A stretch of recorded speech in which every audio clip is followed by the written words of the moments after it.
Hey yo, something new. I've been playing a lot of games lately, and some of them remind me of other things outside of the gaming world that I've either seen or read. This is an opportunity for me to bring those two worlds together, but I also think that you'll notice that all of these worlds that I'm talking about bleed together. Nothing exists outside of a vacuum. So if you're interested in more of this, be sure to let me know by liking and subscribing. And don't forget to click the bell to get updates on when new content comes through. So honestly, this isn't a difficult recommendation to make. Control was on just about every best of list for 2019, but it recently came out with its first downloadable content called Foundation. I just finished it, and it was definitely worth the purchase. That's because Control is a trip, both literally and figuratively. Control takes you through a seemingly innocuous government building, which is called the Oldest House, that has its own story unfolding inside. You play as Jessie Faden, who has been in the building all of 5 minutes before she is thrust into the role of Director of the Federal Bureau of Control, amid a threat that could bring the whole building and potentially the world to the ground. Your mission is to unravel all these different mysteries in order to suppress the threat in increasingly dire circumstances. Here's the thing though, the building is bigger on the inside than it is on the outside.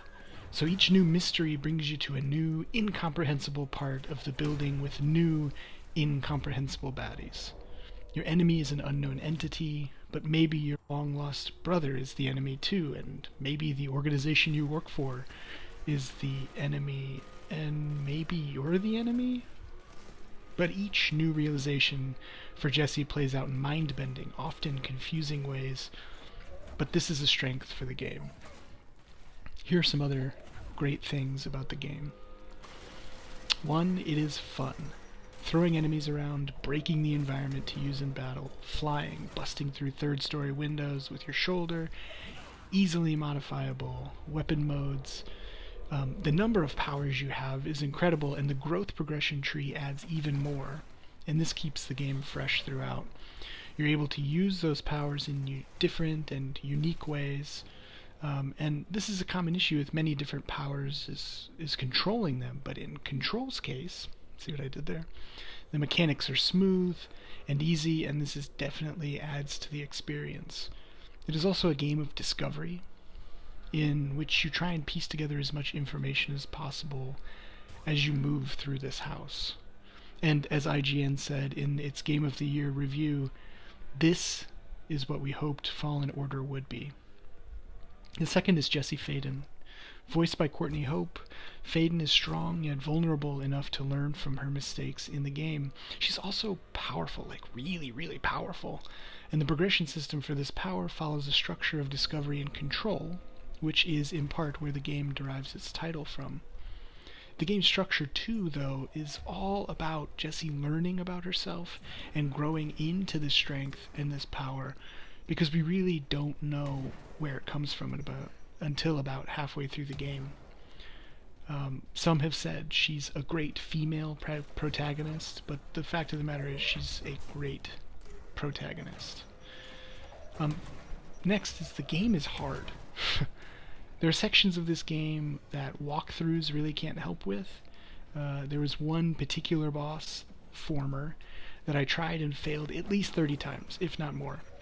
But that is part of the game. The more you learn to control all your different powers, your different abilities, and use them to your advantage within situations, the better you can handle all of these very difficult scenarios. It's about learning, and that gives you more control.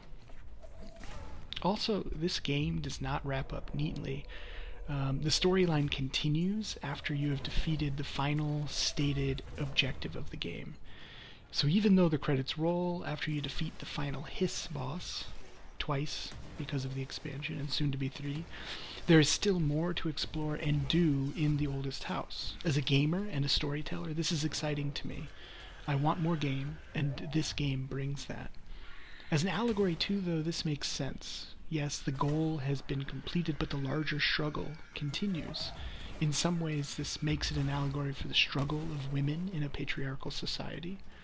The same is true of women's rights, and as most of the main characters in this game are women seeking to overcome men who have been corrupted, the whole one battle in a war analogy works.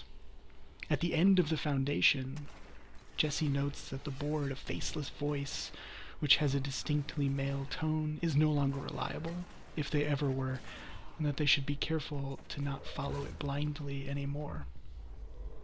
The first expansion, the Foundation, came out in late March, and it is every bit as difficult as the main storyline, which gives me hope for the second downloadable content, AWE, which comes out closer to the end of the year.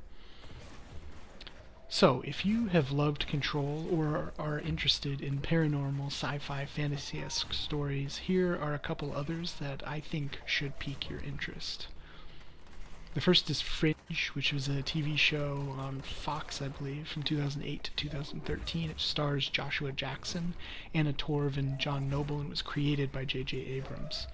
Torv plays Olivia Dunham, an FBI agent who is forced to work with Peter Bishop and Dr. Walter Bishop, played by Jackson and Noble respectively, when weird things start happening. The show bends the expectations we have of the natural world, all while the outside world goes blissfully unaware of the peril this group prevents on a daily basis. This reflects the general feel in Control. While you are very aware of the threat inside the oldest house, there are several references to the outside world being entirely unaware that the building even exists. Fringe was delightfully dissident and quirky in a way that only J.J. Abrams can produce on a mass scale.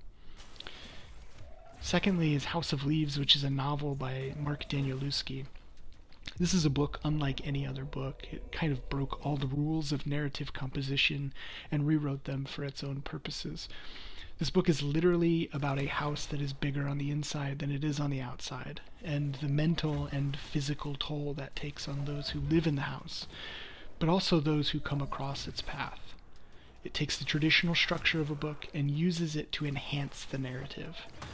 There are pages with one word on it, pages with shapes made out of words, and tons of footnotes from the research of our main character. Basically, it is Control without the powers, and again, it is unlike any other book I've ever read.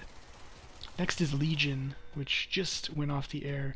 It was on FX, and it was about mutants. Yes, the same mutants from X-Men. But this one is specifically about David Haller, or Legion, who is also the son of Charles Xavier. It's got a unique visual style, and it is, to be blunt, a mindfuck. Because David Haller can shift reality, the viewer is constantly trying to figure out whether something is happening or not, or rather, when and where it is happening in which reality. It's compelling, it's fun to look at, and it's not your normal superhero show. Plus, it's got Aubrey Plaza, Jermaine Clement, and Dan Stevens, which is always a plus. Next is The Power, which is a novel by Naomi Alderman, and this book asks a central question. What if women have the power of lightning? As the world flips upside down slowly, we see the ways in which people become corrupted by power. This is one of my favorite books of the last 10 years, and one that I taught while I was in the classroom. And so while Control places you in a world familiar but unfamiliar at the same time, the power is entirely in the world as we know it, except for this one key piece.